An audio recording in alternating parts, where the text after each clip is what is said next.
trail where they cried for the Cherokees and other removed tribes. So there was just a lot of disease. There was just everything that could possibly go wrong with the weather, with the children, with everything else. So anyways, the reason I am talking about this tragic event and being part of history that people really don't know the story is because I am part Indian. My great-grandparents came from Canada, which then when they moved to Sheboygan, Michigan, became part of the Chippewa Nation. And my great-grandfather was born in Oklahoma, and he was part of the Cherokee Nation. So I am a mixed breed. I don't know if that, whatever.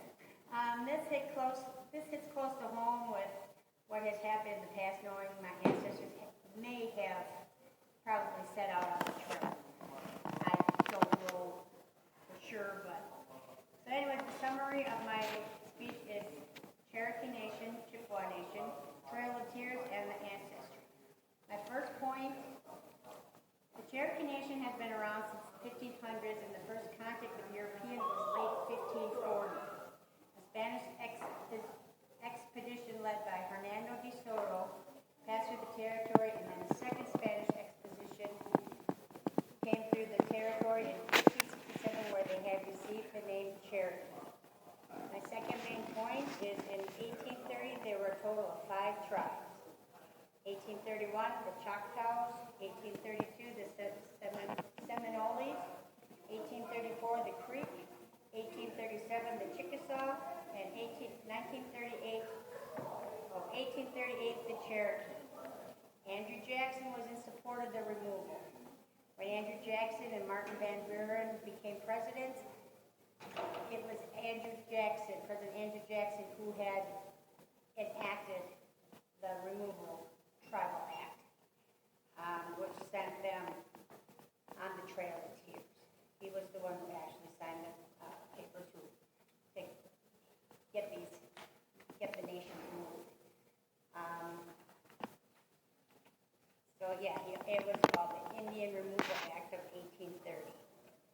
And I'm thinking it's the most inhumane thing that possibly could have happened in our history, among other things. Because, I don't know how anybody could even think of, doing something like that. So in my own words, my opinion, I believe that the Trail of Tears should have never happened. I feel that the Indians had lands first and should not have been moved from their homes. I still don't quite understand why they were moved in the first place. That's just my opinion. In both sides of my family, I have ancestry from at least 2 Indian tribes. I had already explained that earlier. Conclusion, I pointed on Cherokee and Chippewa Nations, Trail of Tears, and ancestry. The reason I presented this speech is to have people understand what our nation has done to American Indians in the past and things that are going on today with the inhuman ways different people and cultures are treating each other. It is part of my heritage to talk about things in history that people have forgotten or don't know about. And my props today, my Indian headdress that my husband had gotten me, and I'm not sure which nation that is from, and I have 2 chokers that were made from one of my friends who was, they were Ho-Chunk, from the Ho-Chunk Nation, and when my friend's son passed away, these chokers were given to me, and so they have been wearing